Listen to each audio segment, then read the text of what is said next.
Halo guys, gimana kabarnya hari ini? Semoga sehat selalu, panjang umur, dan yang paling penting, semoga kalian dijauhkan dari spesies langka di jalan raya. Manusia yang merasa jalan itu milik keluarganya. Karena kalau ngomongin orang egois di jalan, itu topiknya sebenarnya nggak pernah ada tamatnya. Selalu ada saja kejadian baru. Selalu ada saja tingkah laku yang bikin kepala auto cenat-cenut. Kadang kita cuma mau berkendara biasa. Berangkat kerja, pulang ke rumah, beli makan, hidup damai. Tapi tiba-tiba di tengah perjalanan muncul satu karakter random yang kelakuannya seperti NPC error di game open world. Gerakannya nggak masuk akal, logikanya hilang, dan yang paling bahaya, dia merasa dirinya benar. Makanya di video kali ini kita sudah merangkum beberapa momen orang-orang paling ngeselin di jalan yang berhasil bikin netizen se-Indonesia geleng-geleng kepala. Jadi silakan ambil cemilan dulu. Duduk santai, tarik napas, karena kompilasi ini kadang lucu, kadang bikin emosi, tapi selalu sukses bikin kita berpikir, ini orang dapat SIM dari mana sih? Dan seperti biasa, buat kalian yang belum subscribe, langsung saja klik tombol subscribe dan aktifkan loncengnya ya. Supaya kalian nggak ketinggalan video menarik lainnya yang membuktikan bahwa drama terbesar di Indonesia kadang bukan di sinetron, tapi di jalan raya. Oke, kita mulai dari yang pertama. Lampu lalu lintas itu sebenarnya konsepnya sangat sederhana. Lampu merah berarti berhenti, lampu hijau berarti jalan. Logika yang bahkan anak SD juga ngerti. Tapi entah kenapa, di negara kita kadang lampu merah dianggap seperti hiasan pinggir jalan. Di video ini seorang motovlogger sedang berhenti dengan patuh saat lampu merah. Dia menunggu dengan tenang seperti warga negara yang taat aturan. Tapi tiba-tiba, dari belakang terdengar suara klakson. Bukan sekali, tapi berkali-kali. Ternyata pengemudi mobil di belakangnya menyuruh dia jalan. Ya, kalian nggak salah dengar. Lampu masih merah. Persimpangan masih ramai. Tapi dia disuruh maju. Ini momen di mana kita semua bertanya dalam hati. Jadi lampu lalu lintas itu sebenarnya aturan atau cuma dekorasi kota?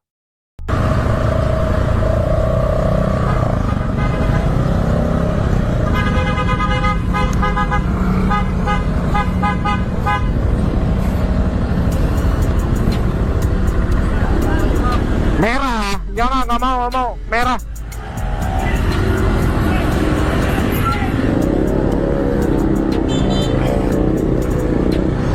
Mau kemana? Belok kiri, atau ke kanan? Merah lampunya. Lampunya warna merah, mau kemana? Mau ke kiri, ke kanan? Lampunya merah, merah.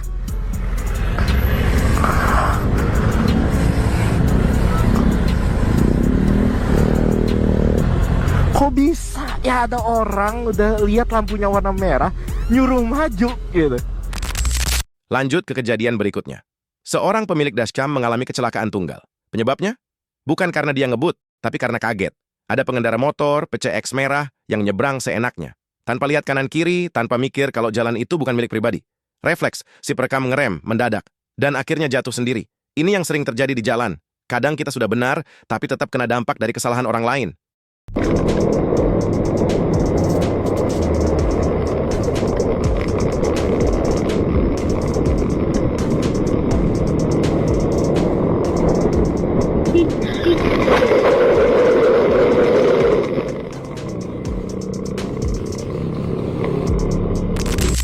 Berikutnya ada kejadian yang agak aneh, sekaligus bikin bingung.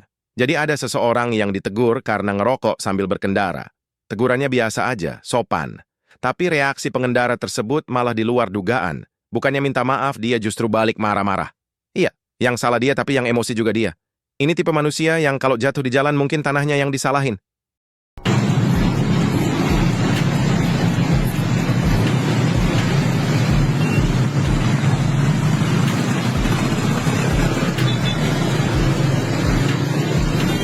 Hukum ya terus apa? Berusakan. Kenapa tak berusakan? Lu viralin. Iya. Lu gara-gara ngerokok. Gua ingetin. Lu udah lebih tua dari gue. Iya, udah. Lu kagak diem. Urusan apa sama lu sekarang? Gua ngingetin lu. Ya udah lu mau hukum abu lu kena gue. Ya lu viralin dong. Iya, udah. Jangan gua aja. Iya. Nih, ayo kita. Ayo. Turun lu. Ayo. Lu jangan ini motor aja lu. Tahu dong. Dapat. Gue malu bang, gue bye-bye bang. Ayo ke Polres lu. Iya, Polres. Dip. Lanjut ke yang bikin geleng kepala berjamaah. Ada pengendara NMAX yang dengan percaya diri nyetop bus di tikungan. Bukan karena darurat, bukan karena ada kecelakaan, tapi cuma buat kasih jalan ke rombongan konvoinya di belakang. Bayangkan situasinya, bus besar, jalan menurun, tikungan, lalu tiba-tiba disuruh berhenti mendadak hanya karena ada rombongan motor di belakang yang ingin lewat. Ini bukan lagi egois, ini sudah masuk ke level lupa kalau hukum fisika itu nyata. Kalau sampai bus itu kehilangan kendali, bukan cuma dia yang kena, tapi semua orang di sekitar. Mang, kawan tuh mang, bilang gitu, aduh, karunya super bus. Aduh. Baru gede, muturin teh.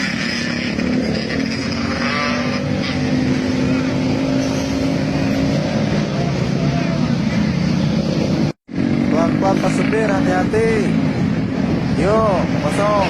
Alhamdulillah, si lancar.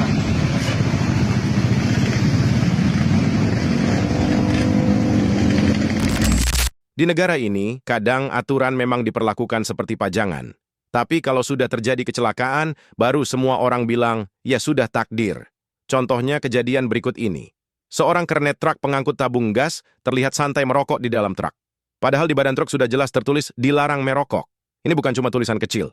Biasanya hurufnya besar, warnanya merah, dan bahkan sering ditempel di beberapa sisi kendaraan. Tapi tetap saja rokok dinyalakan. Lebih parah lagi, abunya dibuang keluar jendela tepat ke arah orang yang berada di bawah. Ini kombinasi antara cuek, nekat, dan nggak mikir dampak. Padahal yang dibawa itu bukan barang biasa, tapi sesuatu yang kalau kenapa-kenapa, efeknya bisa kemana-mana.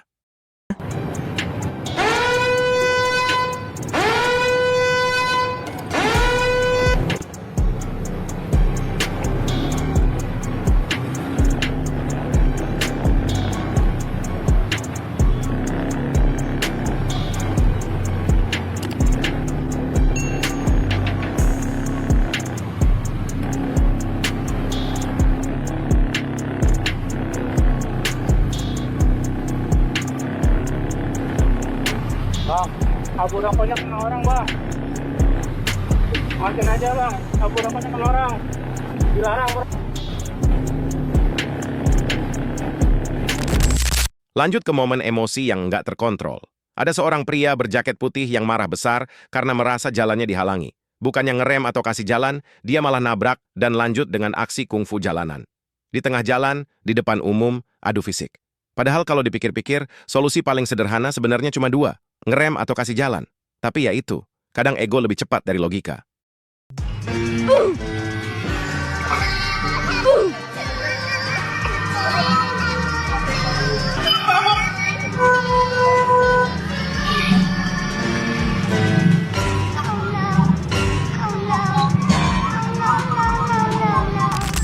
Berikutnya ada kejadian yang cukup absurd.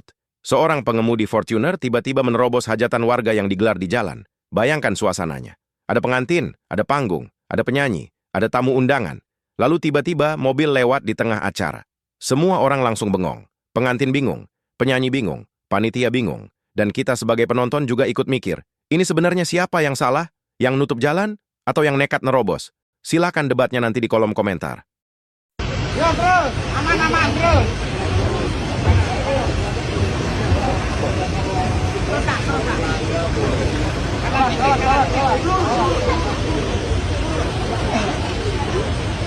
Aman Mas Jaman? Sabar. Geser-geser. Diserin Mas Jaman. Geser-geser, Pak. Dibantu. Ya. Bantu. Oke, dulu, Pak. Main dulu. Sabar.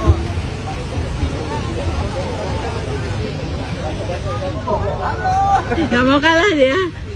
Langsung break. Pengantinnya bingung nih. Ini kejadian luar biasa nih, Mbak. Oke. Spesial. Biasa nih. Ini spesial ya. Spesial.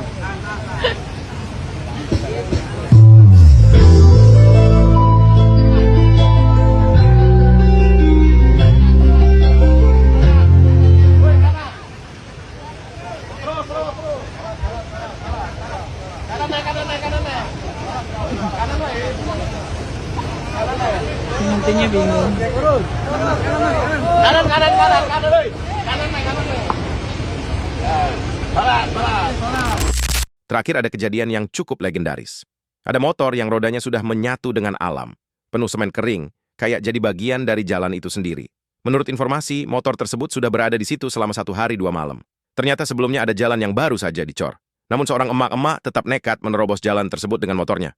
Hasilnya, ban motor tenggelam sempurna di semen yang belum kering.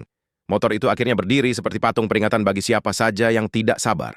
Lucunya lagi, orang yang merekam kejadian ini ternyata adalah Pak RT setempat. Alih-alih menolong beliau malah memilih merekam. Mungkin tujuannya sederhana, supaya ada bukti bahwa kadang-kadang kebodohan itu memang nyata dan bisa terjadi di depan mata. Nih, ada pula baru dicor, dimasuki motornya di sini. Bukan tak tahu palang di sana ada. Kalau kena 1 meter. Saya tak mau tahu. Standar motormu situ panggil orang yang bisa kerjain. Saya tak siapa-siapa. Ini punya negara, bukan punya saya nih. Tahu Pak, saya tahu. Sekarang panggil telepon yang bisa ngerjain. Tuhan kasih pakai saya ngapain? Ah, Tuhan kasih. sekarang perbaiki dulu yang ini, baru motormu kurus. Jangan usah kau angkat dulu.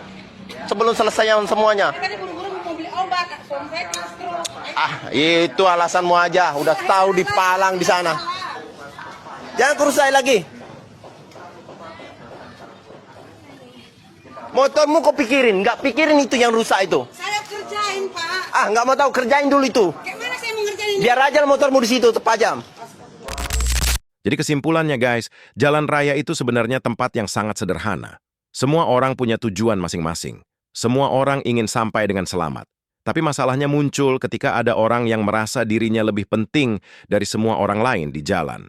Dan biasanya orang seperti itu baru sadar setelah 2 hal terjadi. Dimarahi netizen atau videonya viral.